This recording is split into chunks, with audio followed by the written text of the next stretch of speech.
Tare maataati bilooti. Nadhage wallahi kaleessallee kadhataa dhaqee dadhabee biraatiin samoona kan hima kadhadha jaalala isiif qabu ibsachuuf jechuudha. Sii galee haadha faate baay'ee sitti aare wallahi sababa keetiif ijoollee lama bilook na godha amma bilbila kiyyarra. Bilook na godhan huno korofaayiliin iimoon sihi biitoomiin sihi waasaappiin sihi huno amma ijoolleen duwida nagatte. Abiibti dhaggeeffadhu na dhaggeeffadhu. Haat biitoomiin si waasaappiin si telegiraamiin si qayyatti haati faatee qabsoo karaa telegiraamii geggeessaarti moo karaa iimoo geggeessaarti. Ati warrumaa kanatti as dhaabbatu kana kijibaa cal kijiba yaa. Qura'aan nabi sumeen hin beeti wallahi sumeen aanni jala deemte dhaggeeffataa taani. Ani qabsoon kiyya qabsoon karaa nagayaan. Finfinnee sibiilisamtaa jirti moo mana hidhaa qilintoo jirti moo maali wanni ati gara hundaan isii irra kaa'attee deemtuuf. Indee isi dhaabbate bagara na kaa'atte goota na kaa'atanii bagara na kaa'atanii. Sumeen jala deemaa jirti sammuu gurra gaafa lolli ta'ee isimaaf dubbataa jira.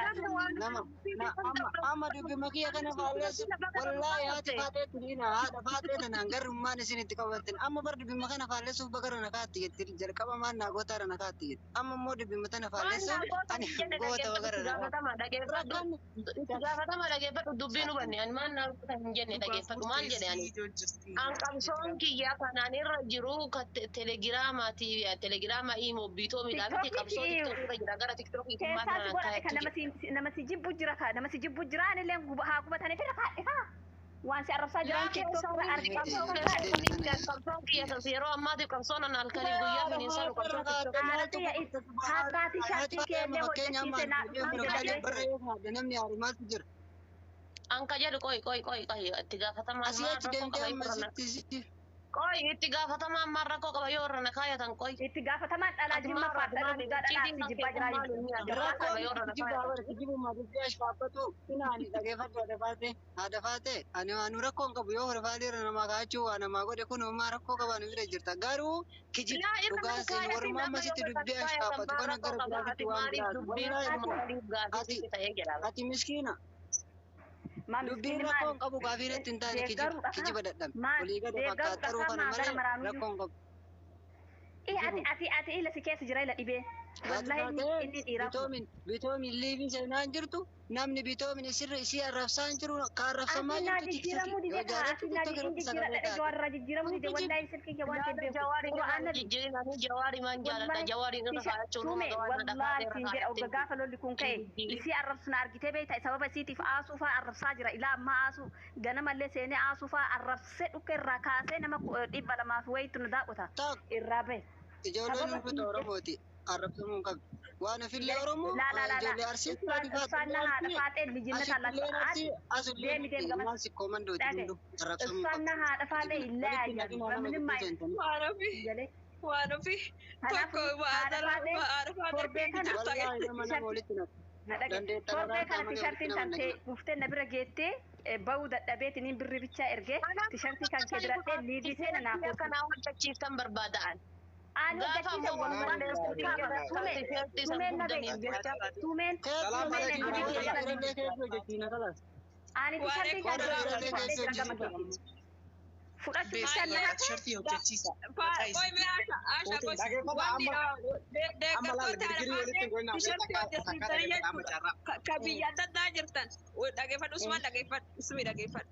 biyya dheertuu wadde akkasumas shurraabii si waan jettanii jechuun hiriira bahuu qabdan. Kalaas hiriira nagaa bahuu qabdan. Ani kennee jira birri illee kafalee jira naannifne malee jechuudha. Birri 35 kafalee shaamisii isii uffata aadaa asii uffatte san kenne sanu. Wallahi kan uffata aadaa uffatte jechuudha. Sirrii jirta jabaadha. Tume ati FB kee jala jirta FB kee jala gadhiisa gaaf saniin agartaati. Jalqaba TikTok ala isaaba kiyyarratti shurraabii kuma dhibba hin hojjechiisaan ala isaaba kiyyarratti bilaashii qooda wafdee. Usjedhate garuu dimsi goonaa garuma gara galtanitti girriftanii bar na jibbisiiftanii. Wallahi haadha faatee guyyaa meeqa irra dhayaa turre warra balkaaba guyyaa meeqa amma eegee guutuuna dhuguma bakka rasaasni meeqa na ta'e haati faatee guyyaa gareen dimsi gorillaa haadha faatee si dhayaa dhadhanii hirriba irraa nakaasanii nan nusin dhaynu bara wallahi eeggata irraa haga har'aatitti dhageeffadhu haga gaafa jaldaa kun ka'ee kana guutuu anaa fi afarsaan kophaa sirraa dhayaa jirra nama meeqa. Gareen deemsi gorillaa haala faatee waraana gara kan keetti qajeelcheedhaan himamni addaa. Sumeen gizee arraba eegalee agartu. Wil jetteetuma daftee deemte. Sumee ati maaliif dhaabbanne garuu? Maal sila nagayaa miti. Wallahi ati arga garuu utteetuma daftee utaaltee deemte. Dhageeffatu finciltoota maqaa dimsi gorillaatiin yoo akka tasaa finciltoonni wayii mimmiliixeetiin kasidooitu wayii argamte malee ani argellee hin beeku laakinitti waraanni kenna sin dha'u gara fuulduraatitti illee si waliin jirra malee nuti gara kamittuu toltuu hojjedhu badduu hojjedhu amma boodatti nuti dimsi gorillaan beeta warra ijaa hin qabnee fi warra afaan hin qabne warra mataa hin qabne marattu deema beeta gara sitti alba'uun hin beetu guutuun jaraa si dha'uu malee gara si dha'uun hin agartu garuu barbaade zoora laakinitti garuu itti naa zoori malee zooriin natti jedhe atillee du'aa nutti godhi ganamaa galgalatti qama'eeti. Goota akka isii baga arganne wallahi jagna wandu naaf wallahi rahmat suuqa rahima wallahi nama amma dhageeffadha deeggartoonni haadha faata jechuudha namoota miliyoona wallahi waraanni humna jabaa qabu amma tokko irratti waraana haadha faatati sirritti waraana paaworii qabudha. Akka malee akka gaafa nuti gaafsan galgala san lola labsine bar nuti gabbaanee daqiiqaa 15 osoo gaheenitti lola labsine qarra dhaabatu dide si galee. Kanaafuu jechuudha ijoolleen keenya deeggartoonni haadha faatee warra haadha faatee jaalattanii karaa keessatti guruppii isiniinee infoonsar irraa taatanii haadha faatee bakka isin yaaddu geessitan kalaatamu. Kana fedha na gargaara akkaawuntii biyyaa isinii maxxansaa. Gara Dubaay infoonsar taanire. La Dubai miti Kanada deemaa jirti fedhiin isii Kanada waan ta'eef ijoollee mee dhugumaan dhageeffadha haadha faatee kana hin jaalattamu ajandama godhatuuf jecha miidiyaa kanarratti afaan itti bantanii yeroon dabarfatuuf jecha kana gootamu jatii tana yoo dhugaadhaan jaalattan jaalala isii agarsiisuu barbaannaniin jechuudha. Har'arraa kaatanii guruppii hiitanii akka wal beekaniin jechuudha guutuu keessa yoo barbaanne nuuyyuu guruppii gara keessatti hiinee mucattii tana Impoonsar irraa taanetiin Kanaadaa biyya isin jaalattu san geessine achi yoo ta'etti isinillee fayyadde nullee fayyadde biyya baqaa kana keessatti mataa isinillee wareersine kuuniin arrabsa kuuniin faarsa waa takkaayyuu isin godhu saa ammaa kanatti. Yaada bareeda asumaan keenya. Kanaafuu jechuudha ijoollee keenya